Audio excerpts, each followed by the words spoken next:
It's my birthday this week. I know. Just reminding you. I'll be nice to you. Okay, so we're going to do a 10 seconds of silence, just pure silence, and then we're going to go ahead and count you in, okay?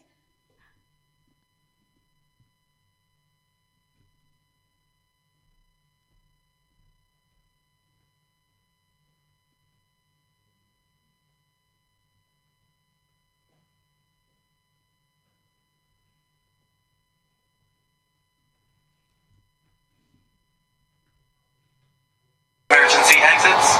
Hello, everybody. This is Ron, your captain speaking. We are currently 30,000 feet in the air, and we haven't even left the airport. We just lit the joint. Just kidding, a little pilot humor there. We like to have fun. Our destination today is Casablanca, Morocco. So everyone, sit back, fasten your seatbelts, and prepare for takeoff. We will be arriving in 6 hours and 58 minutes. So sit back and enjoy the ride. Okay. Hell yeah, I like to travel. I like to travel, but I don't got a plan. Catch me rolling through your city, yeah. Got my toes in the sand. 7 footers. Do you recognize us? We didn't start a rap group. It's okay. Those are our friends at If the Shoe Fits Collective. Indeed. We'll tell you more about them in a little while, but we are back, 7 footers. Yes, we are, and we're back with a lot of hot topics to get to. So let's start with Daryl Morey, who pissed off a lot of people. You, namely. Me, namely, yes. Okay. Now, you guys know how I feel about LBJ, my boy LeBron James, and the whole GOAT conversation. I love Michael Jordan just as equally well, but still, love my boy. But let's talk about how Rockets general manager Daryl Morey had real high praise for his boy, his MVP starting point guard, James Harden. Yeah. Okay, he goes on the Self-Made with Nade Shot podcast and says it's factual that James Harden is a better scorer than Michael Jordan. Is James Harden a better scorer than Michael Jordan?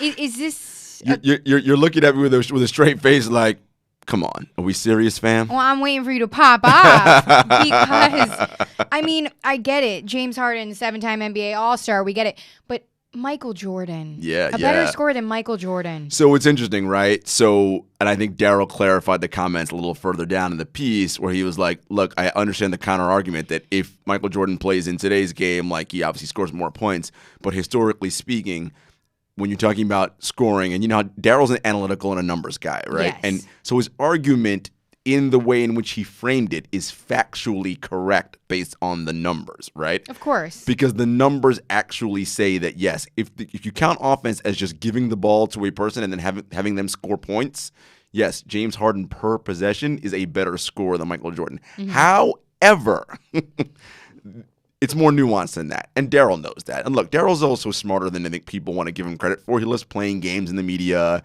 and just buzzing interest and doing all this stuff. And that's why he came back and said, there's holes in this. There's definitely holes in the argument. Let's not get crazy. I mean, look, and I, as you know, Jenna, I'm not like a slave to the numbers, but I like to, when there's a discussion, I like to look at the numbers to say, well, what do the numbers actually say, right? That's what I'm actually concerned about. So Okay. I did a little bit of looking into this. Oh, you did. And James Harden, the last 3 seasons, Yeah. so his age 27 season, his age 28 season, Okay. in which he won league MVP, and this past season, his age 29 season, he has been the best player in the league, points per possession in isolation. 0.97 points per possession, 1.11 points per possession, 1.22 points per possession. Yeah. That is ridiculously absurd. Oh, it's not Essentially, what that's saying is that every time he has the ball, he's probably scoring or going to the free throw line. One of those two things is likely happening every time he touches the ball, which is insane, right?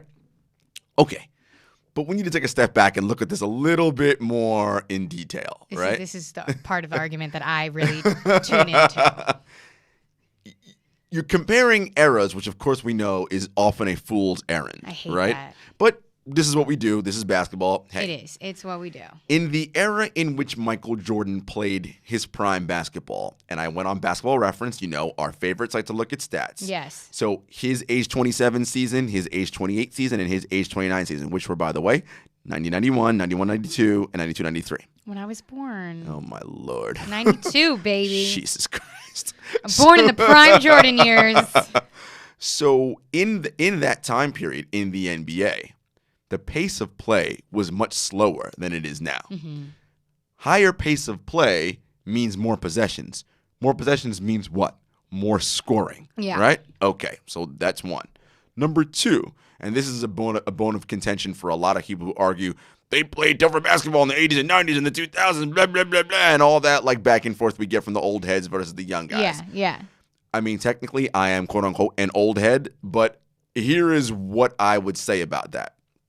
There's validity and truth to the fact that scoring in that period of time was more challenging because of the ways in which you were allowed to play defense back then, which you are not allowed to play defense now. Exactly. Back in Jordan's prime years, in those particular years that we're talking about that he won those MVPs, you could put your hands on the defender. You can get more physical than ever. Like you can actually put your hand, and then when they said, okay, no handshaking, fine, you can put your forearm. Yeah. You put a forearm on anybody, it's an automatic Whistle's foul. gone, The minute you touch them, it's a foul. Yeah. That wasn't the case back then, okay? So the idea that they played tougher defense, sure. The idea is, again, what you were allowed to do. Referees allowed you to get very physical and handsy, which you cannot do now.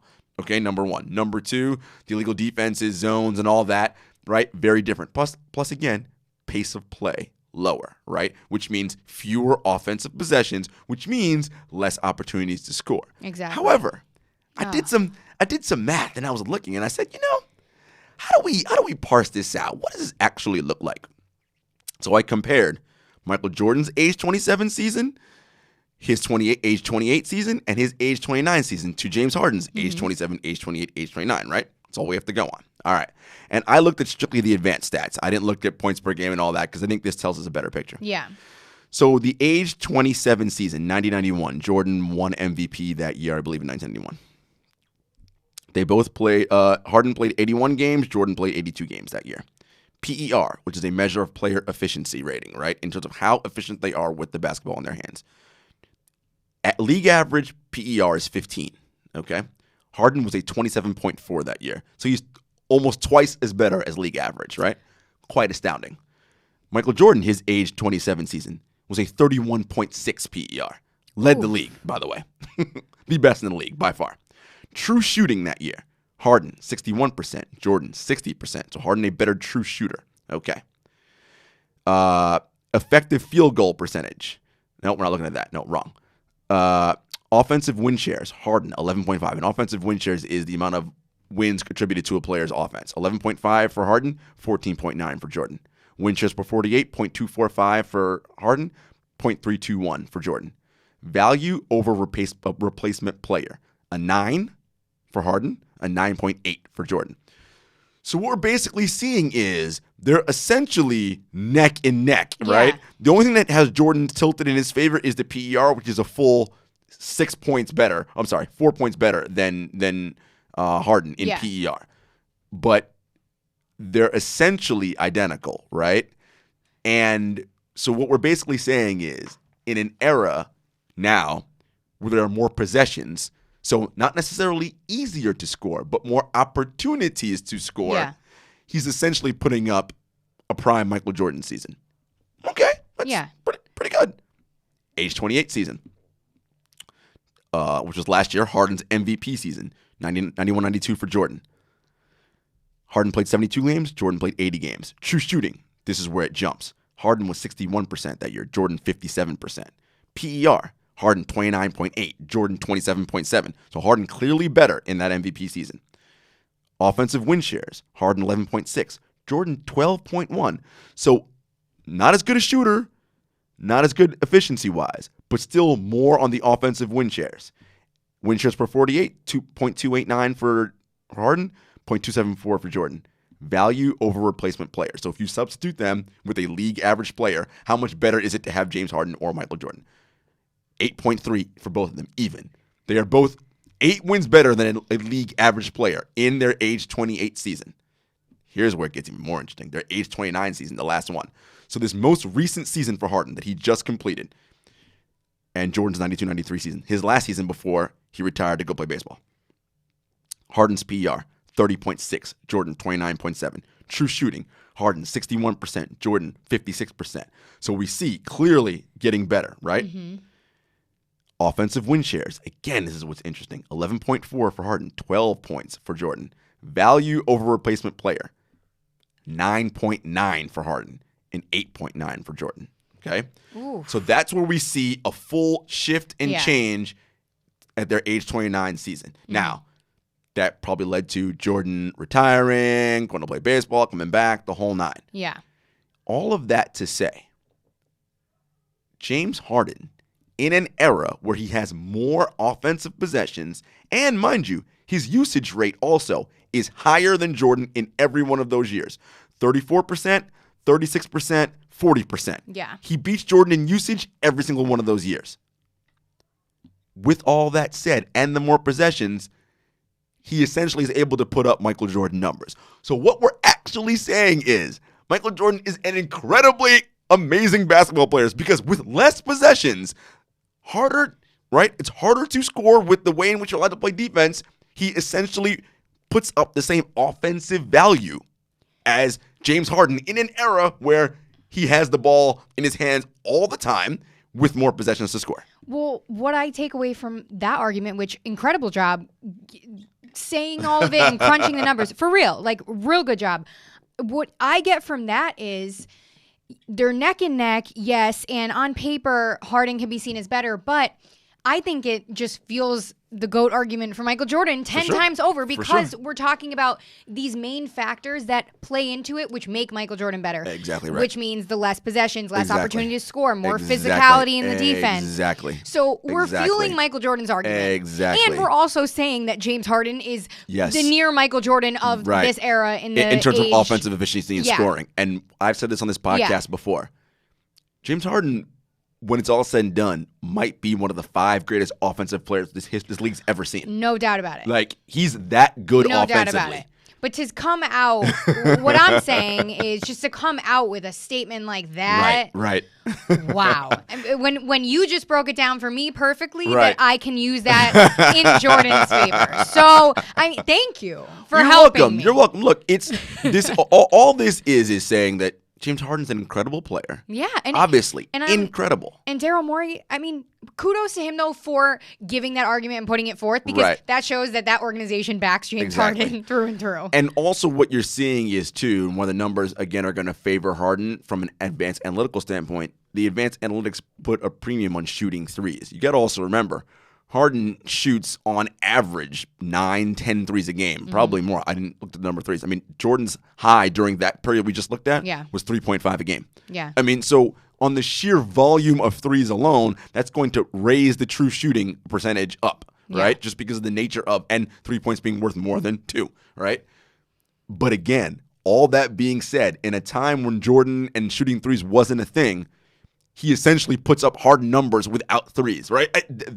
Under all those circumstances. Under as well. all those circumstances. And so, we have to also take into account that Harden's numbers would potentially be down if he were to play in that era. It depends. And that's where it gets interesting, right? Yeah. If Harden played in Jordan's era, what would his numbers be? Exactly. And that's the thing that we all love to talk about, and that's what makes basketball discussions so fun. True. We'll never know. I will say this.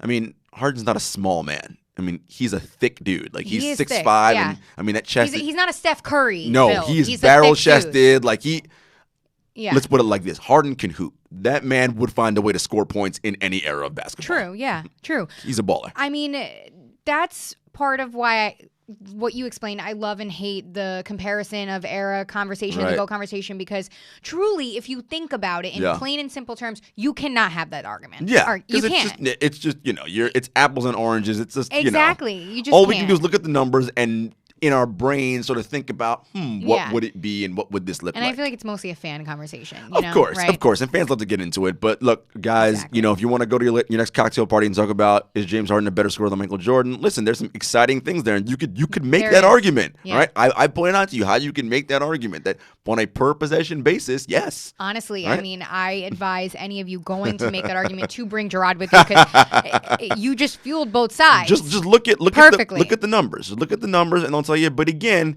which is where they talk about the eye test, right? And no one, and this is not a knock on Harden. This is just the greatness of Jordan. Yeah.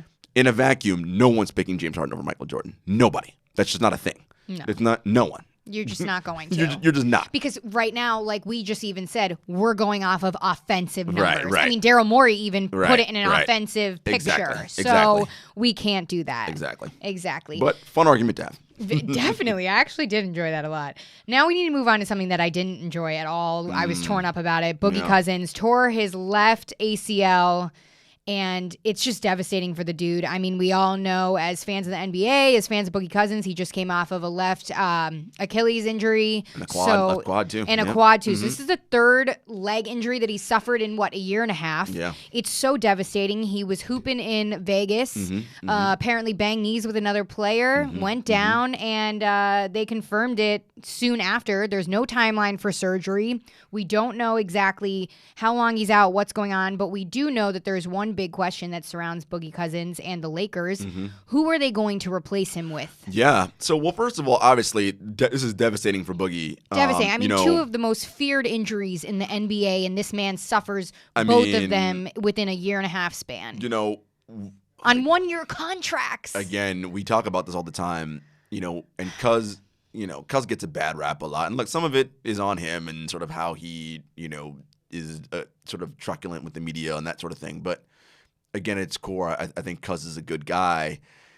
And this is just so unfortunate for him, right? First, it's the Achilles, which that is the number one fear of an injury, right, for a basketball player. Yeah. He comes back for the Warriors in the postseason.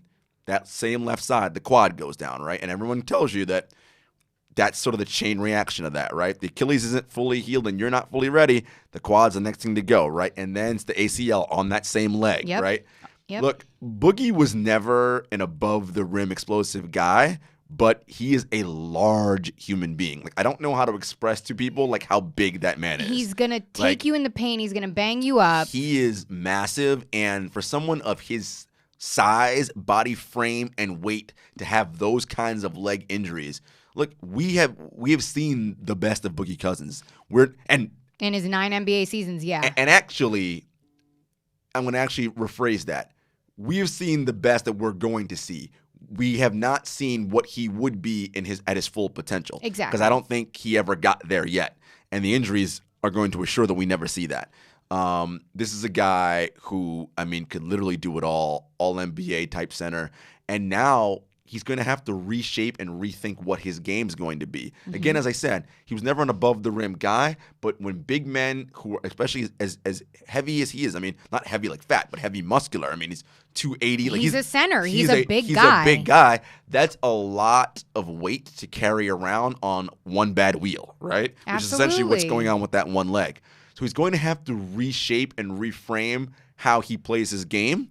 He's going to have to take some time to rehab again. And honestly, it's almost 2 years of straight rehab. And look, Boogie's got to be mentally strong right now and really not let this get him super down, as it would get anybody down. Well, I was just going to say, too, going off of that, what I fear the most is the mental aspect of this. This is devastating. Sure. When we all throw around words like they're nothing, but this is truly devastating to the psyche, to the body, all to that. His career, his livelihood, everything. And this is when we come back to this conversation and, shout out again, we're glad that Adam Silver and the NBA have implemented new mental health facility, rules, staff, everything. This could definitely mess with your mentals for sure. It's tough. And remember, he hasn't spoken out either yet, and it's now days after the injury. So, and remember, Boogie hasn't had his payday yet. Nope.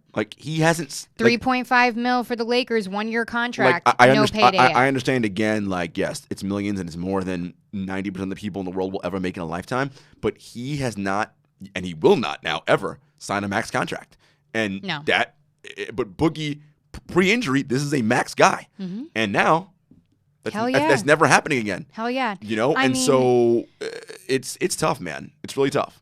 Yeah, so his availability for next season's obviously in jeopardy on the line. For sure. No timeline, like we said, for surgery. Third serious leg injury in the past year and a half. I'm waiting for him to speak out. I want to know what he has to say and how the Lakers are going to handle this. And you know what? I do commend the Lakers for as much of an unfortunate disaster in PR that they've been this past year with the whole Pelicans non-trade and this and that, even though it worked out.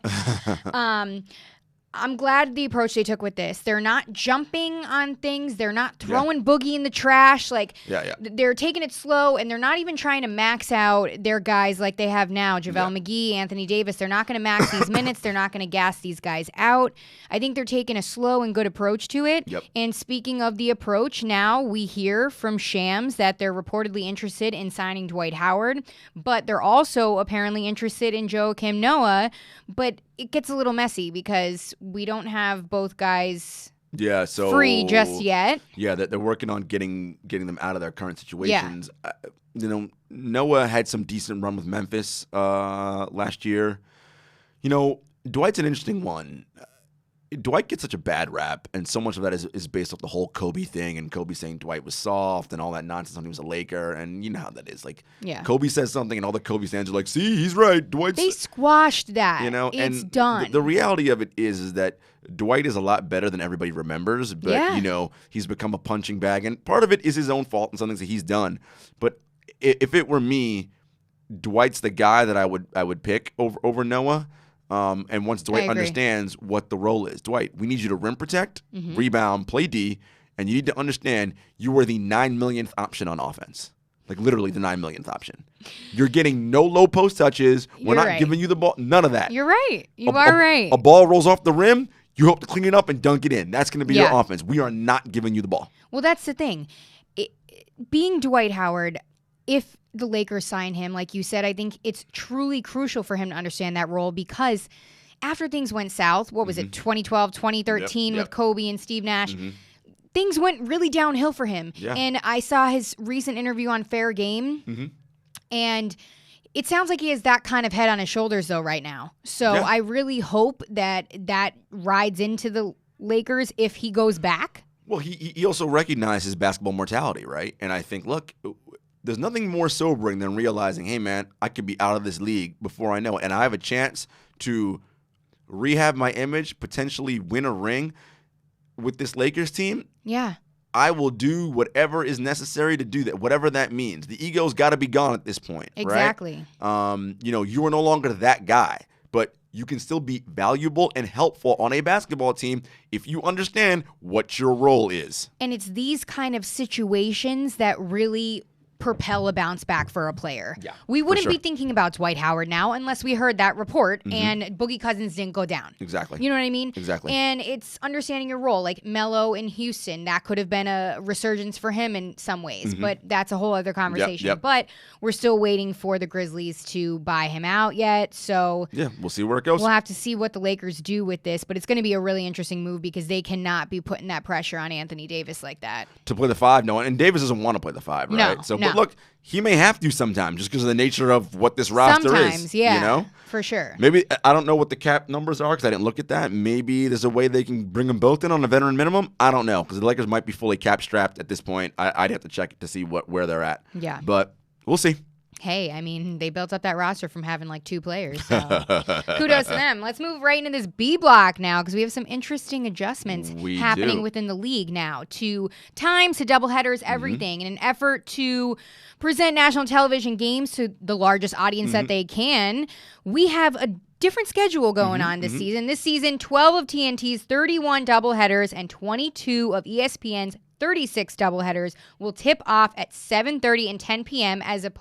or 7 and 9:30 p.m. instead of 8 and 10:30, the later games. We're kind of cheering inside, although we'll be up. Right. And now the number of doubleheaders at 8 p.m. and 10:30 on the 2 networks has been reduced by a combined 42% from last season. That's epic. That's awesome. Because now teams on average will only play 4 back-to-backs and no 4 games in 5-night stretches, which is great for these guys, their bodies, their mental health, everything. We talk about it all the time. The recovery is so important in this league. Oh, my gosh, yeah. The 82 games is a long season. And so long. And a lot of people still argue that that's too long. It is too long, in my opinion. Yeah.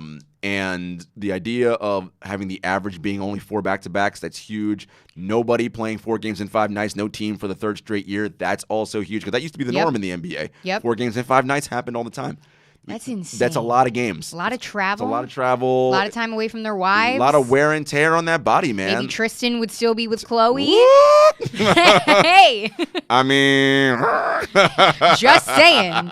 Just saying. No, yeah, but and also part of this too is a response into, league viewership was a little bit down last year, numbers wise. Hey, you pointed that out to me. And the talk is that because LeBron being in the Western time zone, I'm not sure if that's what it is, but look, the fact of the matter is the majority of the country is in the Eastern time zone, right? Yeah. So it does behoove the NBA to have the block with the largest number of people, so you're not up till 1 o'clock watching these basketball games if you're a casual fan. You and I are going to be up regardless on League Pass watching late games anyway, and this is what we do for a living, so it doesn't really matter to us. Totally. But for the casual fan, I love that games, a doubleheader start at 7 and 9:30 or 7:30 and 10 versus Heck that yeah. 8, 10:30. Because let's keep it real.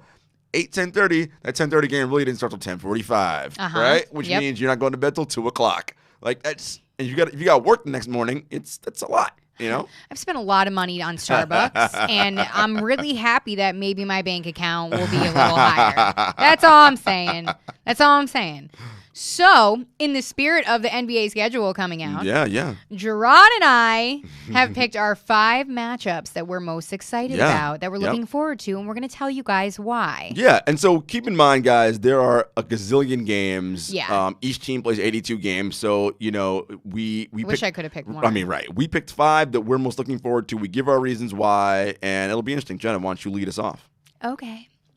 Mine start... Oh, wait, we should say what our criteria was. The only criteria we had was you could not pick any of the games on Christmas Day because, that's like the NBA showcase day. It's too easy to pick those ones. Literally.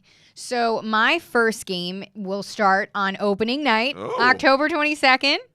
Now, it'll be the Pelicans and the Raptors, okay? Mm-hmm. The Raptors will throw up that first ever championship banner while the Pelicans open up to the Zion Williamson era. Mm-hmm. And those are 2 of the main reasons I'm excited. But...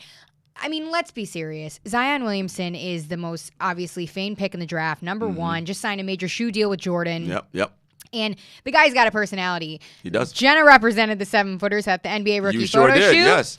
And we have some fun content coming your way. Yeah. We're still fleshing out how we want to delve it out to you guys, but there's you had a good time talking to Zion? So much. Yes. I told him to listen to 7-Footers podcast. Nice. Told him that shouted him out. Shout out, Zion. Yes, that he'll be featured there. And I'm just really excited for him to start the era that is going to be kind of like the Zion era. The Zion era, and we haven't had this kind of hype since LeBron. And you know me, I hate the comparison, but we haven't had the hype since him. It's exciting. It really is for the casual NBA fan. Yeah. And I'm excited to see how the Raptors move on from this championship run without Kawhi Leonard.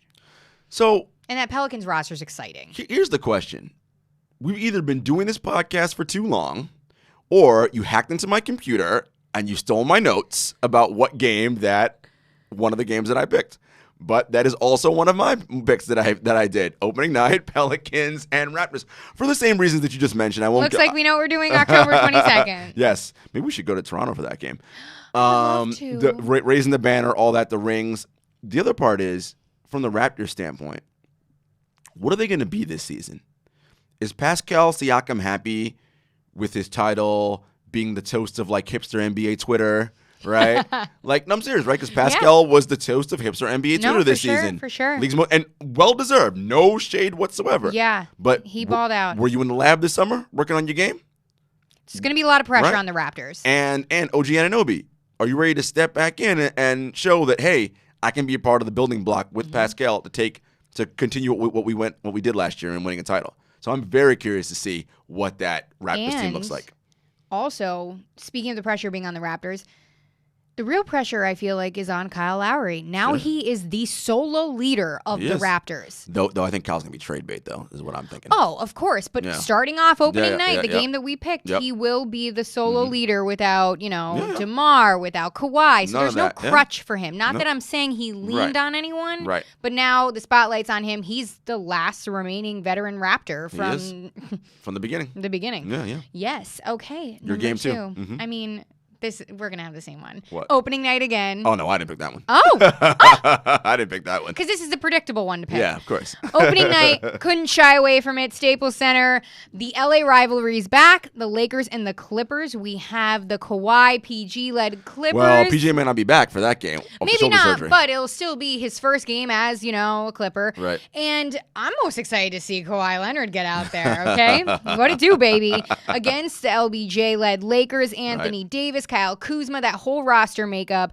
The LA rivalry's back. It is. And the fans are going to make this the most fun because it's LA against LA. It's what we've Staples wanted. Center going crazy. Yeah. I mean, this is going to be a good one. We're going to see LeBron James in that Lakers uniform. The actual battle for LA, look, obviously most of the fans in LA are Lakers fans, but in terms of what team's going to be better, But now we have Doc Rivers. I'm maybe more excited about the coaching staff. Doc Rivers, Ty Lue. Listen, the Clippers are going to be good, man. The Clips are going to be good. We're going to have a lot of bandwagoners signing the papers that day. Sure. That's okay. It's all right. It's all right. They'll rise up from the ashes. But those 4 games will be so interesting. You know what they should do? They should have, after each game, whoever wins, Staples Center gets, changed around, no matter who, kind of Yeah. So, if the Clippers win, all the Lakers banners, get covered up or something, Let's see. The 22nd, I'm pulling on my calendar. Here's a Tuesday. Oh, I'm going to have to take off Wednesday. Definitely going to have to take out that for day. that late night game. That late night game, baby. All right, my What's your second game is a little off the beaten path. Well, not really, but okay. Nets at Hawks, first time they play, December 4th, first meeting all year. Whoa. It'll be early still. Tell me so why. The Hawks, I like what Travis Schlenk and Lloyd Pierce, the head coach, are doing down in Atlanta. I like the Hawks. They got a lot of young talent. Now, they are super young, so they're not very good at basketball yet, right? In terms of knowing how to win. Who's their Trae point Young, guard you again? know. Listen, your guy. But I love a lot of what's going on. Yeah. My guy Kevin Herter, I just John Collins. Cam Reddish they just drafted. For Collins to come out and show out. Cam Reddish, I'm so excited it's about. December 4th, so I'm very curious to see because Atlanta will still be. It won't be. I mean, it's too early for anybody to be out of it. They'll still be quote unquote in it. Yeah. And they played the Nets very tough last year. And this is a young squad, they'll want to test themselves against Brooklyn. This will be the Kyrie-led Brooklyn Nets without Kevin Durant. So this is Kyrie the year before KD. Many teams don't think Brooklyn's going to be good. ESPN's Kevin Pelton has the Nets as an 8 seed. So if he has them as an 8 seed, which is worse than they were this past year. Adding Kyrie, though, to what they were? I'm just telling you what Kevin Pelton of ESPN said. So he has them as the 8 seed. Atlanta might be like, hey, we think we can maybe make some noise. And so I'm very curious to see what that game would be and how those young Hawks look and really how Brooklyn looks against an upstart team like Atlanta early in the season. I love that matchup. Very jealous I didn't pick it. But, I had to go with my LBJ squad. I do know. Okay, my third matchup that I'm excited to see, not too late in the season, 2 days after the opener. I'm so excited. The Bucks and the Raptors at Toyota Center in Houston. I mean, these are... Wait. The Bucks and the Raptors at the turn? the Rockets, sorry. I'm looking at R&R. Bucks and Rockets, Toyota Center in Houston, okay. yes. Yeah. October 24th. Harden versus Giannis? Harden versus Giannis. It's the first time we're going to see Russell Westbrook in this, the red threads, or maybe the black threads, you never know. Or the white threads. I'm all messed up. Who knows what they're going to bring out. But... I am so excited. This is going to be, and I chose this matchup precisely because I think this is going to be one of the most physical matchups the NBA is going to see. Yeah, you have PJ Tucker, you have Harden, all these, Eric Gordon, all these returning guys. Middleton, Giannis. It's going to be so exciting. Bled. Yeah. I mean, it's just gonna. I'm ready for the physicality. I chose this for the physicality. I think that that's a very good point. That's gonna be we talk about how this era isn't as physical, and generally by and large it isn't. But these are two of the more physical teams, particularly in the players that they have, right? That are very physical. Yeah. Your Eric Gordons, your PJ Tuckers, those guys are they're bulldogs. Not too much of young teams, So I'm excited to see this one. I'm ready for Giannis. I like it. Good pick. Thank you. And Giannis coming off as MVP. What are the Bucks going to look like? Exactly. They ready to make that next step? And they just signed his brother too. Oh yeah, interesting. Oh Lord. So anyway. you know what's up. What's your third? My third pick: Spurs versus Mavericks. the day after Christmas, December 26th. I love that you're bringing these out of the woodwork. Yeah, here. these like, I've been waiting for you to bring up the Jazz or something. Well, it was tough anyway. I know. Day after Christmas, so it won't have the same casual fanfare that the Christmas Day games will have, but I kind of like this because the second time they're going to meet all season, the first time's early in like November, so they're kind of filling each other out, but I like it because it's two teams that have playoff designs, right? You got Luka, Porzingis. What's up with them? How are they going to look? People aren't thinking about that. A lot of people are kind of like, Dallas, whatever. Yeah, whatever. Spurs, DeJounte Murray back, DeRozan, LMA. I'm so ready for DeJounte Murray's we going return. for one last run for Pop? I mean, yes. the battle for Texas, not counting Houston? I mean, hey. I don't know. I think this is an exciting matchup. Great reasoning. And side note, I am so ready for DeJounte Murray's return. It's not even funny. Yeah. He is one guy. I follow him very closely. Just, kind of one of my favorite players that I like to follow. He is in the gym every single day. Man. He is so focused. And I don't know, behind the scenes, what he's been going through, whatever, this and that. But I'm ready. I'm ready for this. And did you see that wonderful video that came out from the Spurs with him? Oh, my gosh. And these NBA guys are super competitive, man. You think DeJounte was cool with all that Luka hype last year? He's probably like, man, you know what? I can ball too. It'd be interesting. It'd be I'm just saying, there's a lot and that was supposed to be his season when he got hurt. A lot of interesting things to look at. So I'm excited for that game. He really quick also said something too interesting. He said the night that he got hurt, his brother visited him, who he said wasn't doing very well in school, wasn't really on the right path, I guess, per se. And he said that the night that he got hurt was the day his brother came to live with him in San Antonio. And he said everything happens for a reason. Hey, man. So looking forward to it. He's spent a lot of time in the offseason really getting those mentals right and that body right. So we're good. All right, fourth matchup that I'm excited about. My boy, Kemba Walker's return to Charlotte, November 7th. The Celtics and the Hornets. We are going to see Kemba Walker in that green or white Celtics let's jersey. Be real. That's the only reason to watch that game, because who wants to watch Charlotte? Jesus. Exactly. But this is kind of interesting.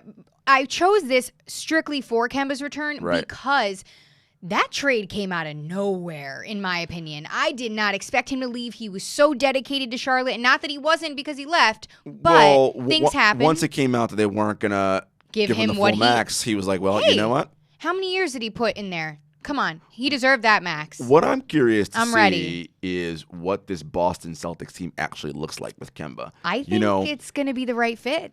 Again... And we'll get to it because I have thoughts about that when we get to one of my later games. I can't even handle you. I'm ready, though. Kemba, I'm already getting that Kemba jersey right. Game 4, MLK Day. Ooh. Pelicans versus the Grizzlies in Memphis. Look at you. And so, as we all know as NBA fans and our viewers and listeners know, Christmas Day and MLK Day are two of the NBA's biggest showcase days for the casual fan. Like all of us, we watch the NBA all day, every day. So but for the casual fan, it's a big highlight day. For sure. Of course, Martin Luther King Day, just a pivotal day honoring the legacy and life of, one of the great men in the history of this country. The fact that the game is in Memphis, of course, where Dr. King was shot at the Lorraine Hotel, which is now sort of a civil rights, museum and a historical site to view and all these things. I just think it's the importance of having a national game in that city on that day in a league that's predominantly black. I'm glad you chose that. It's huge. That's from a social and larger than sports of course, but aspect. That's important. From a basketball standpoint, we could be witnessing the future of the league right in front of our eyes, right? I mean, Zion Williamson, Brandon Ingram, Lonzo Ball, Josh Hart. I mean, I like that squad so much. Jackson Hayes. I mean, that's incredible. It's going to be good. And the Memphis Grizzlies, hello, my boy, Triple J, Jaron Jackson Jr. in his second year, John Morant, Brandon Clark. I mean, we are witnessing what could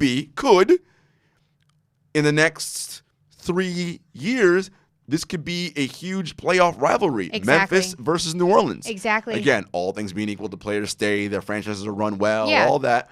This could be the future of the league. Super unfolding. Excited to see the start of John Morant, and that's their first meeting all season. Oh. So on MLK Day, I'm excited. I'm excited. I'm excited. That's my favorite matchup that you picked. Like you. Okay. My last one. Mm-hmm. I feel like we're repeating a lot of teams.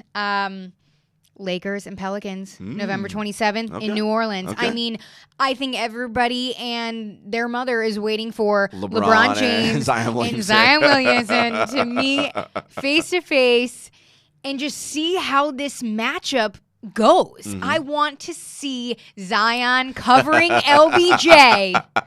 These two men who all the fervor in the crowd gets whipped up. It's like, get a buzz literally, going. I'm so excited. I want to see Lonzo play the Lakers. Yeah, for sure. I want to see, Brandon Josh Ingram Hart, against Brandon Ingram yeah, play all those guys. the Lakers. Yeah. I want to see this Drew Holiday, dynamic. yeah, man. This is going to be one of the most interesting days that the NBA is going to see this season. I like that game. Well played by you. Thank you. My fifth game is another MLK Day game. Lakers versus Celtics in Boston. Ooh, the rivalry is back, baby. The rivalry. Kind of interesting. MLK Day in Boston. I'll leave that to the side for now. Can't even. Anyway, it's the first meeting all year between the Lakers and Celtics. The old rivalry. All the Anthony Davis drama. Remember, he was like, Rich Paul came out and said, okay, Boston, Danny, you can trade for us. We'll finish out our contract that year, but we will opt out. We will and become free agents, and we will not re-sign in Boston. Yeah. So the Boston fans know that. They're probably going to have some choice boos for AD. They'll also have some boos for LeBron James, as you know. And all the rote narratives that are going to come out because this is, of course, the teams that this is the kind of team that Boston has. The genius Brad Stevens loves to coach. No ego. Kyrie's gone. We got Kemba, the humble star. Listen, that is the narrative, it's though. already started. That is the narrative. And listen, and and I've said this. Kyrie has his blame to play in what went down. Absolutely. But let's not act like Brad isn't culpable as well, right? Brad can't coach superstars, apparently. You don't know how to manage egos? That's part of your job, my man. Woof. Figure that out. Woof. Yo, man, learn.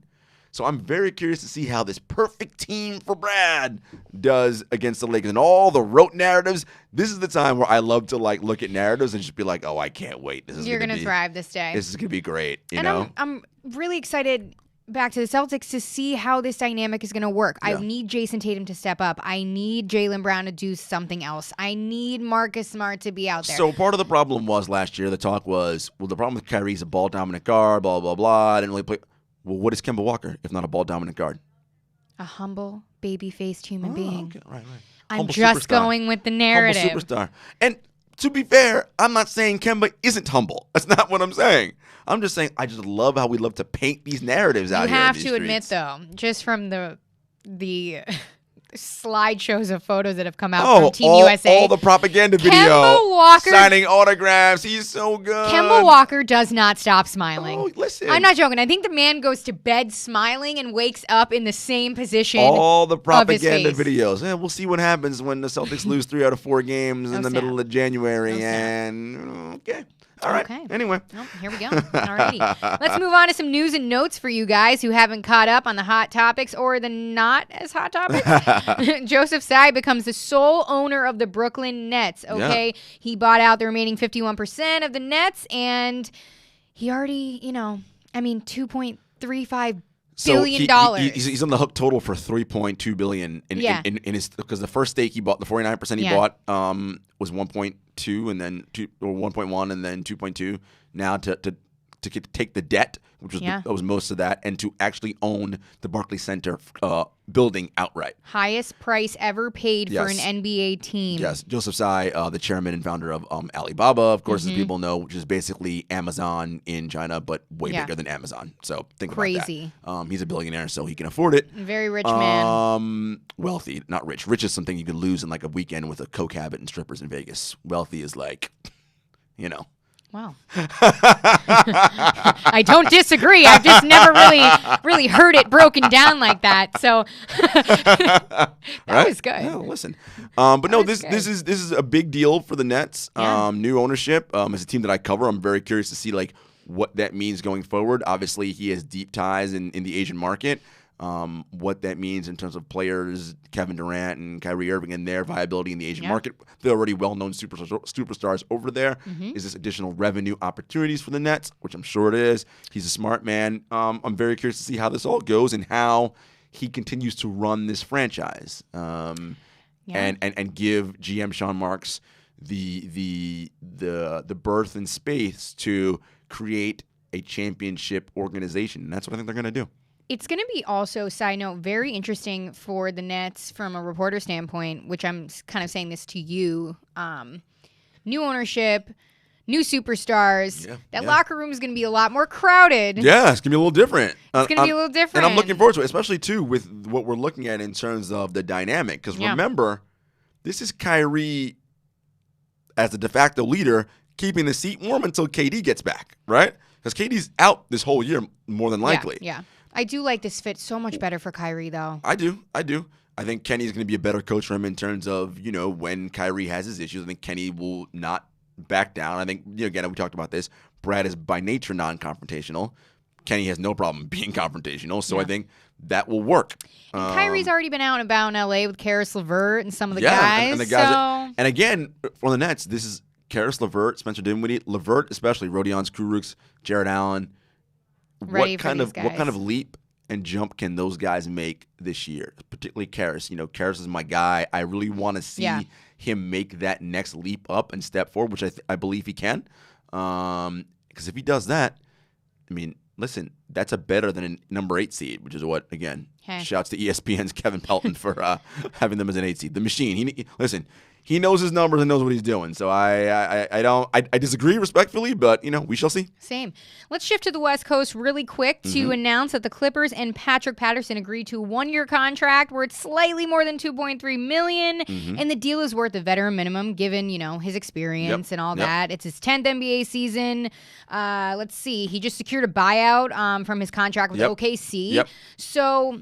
Hey, look, it's a roster solidifying move to prevent against injury and also load management. Look, the Clippers are going to load manage. Kawhi ain't playing 82 games. No. PG ain't playing 82 games. No. Right? So I think, and you're going to start to see more and more now, the teams that are competing for NBA titles, they're going to work on load management. Exactly, as they should. And I kind of like it, particularly when you have young guys, because the young guys can keep playing and get their you don't want to burn these guys out, these franchise guys. Exactly. Think about what Toronto just did, right? All of those games they played without Kawhi, when Pascal had to be the man, that helped him in the playoffs and in the finals, right? So I think a lot more teams are going to see that as we continue on, unless the NBA, which I doubt they will, reduces games, I think the load management conversation really quick, too, also started to get a lot more play when we saw LeBron James do what he did in LA until the groin injury. And that's when we saw, wow, look at what's happening to Kawhi in Toronto. Look what's happening here. Look what's happening there. Look at Harden. The load management, especially in the postseason.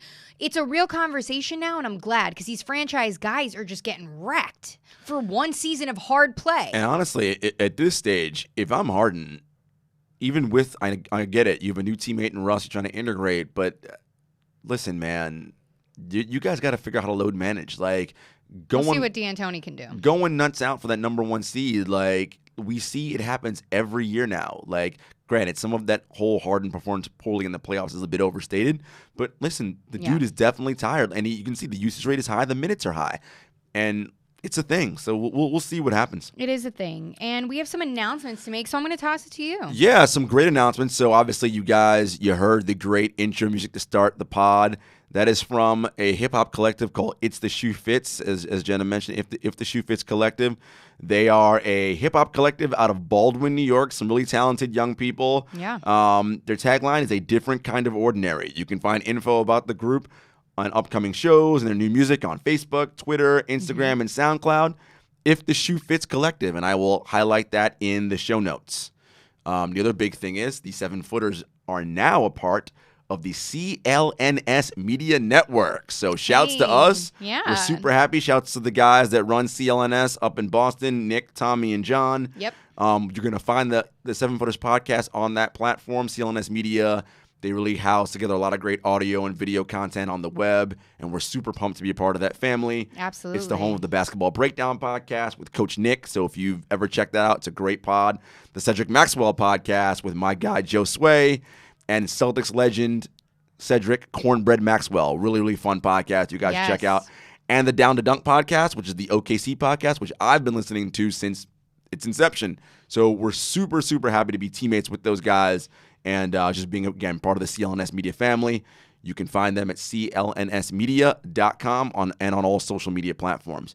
And as always, guys, 7-Footers Podcast, you can find us on Apple, Spotify, YouTube. Please download, rate, review, subscribe, and we will check you out later. Thanks, guys. It was dope, man. So dope. Yeah. Good show.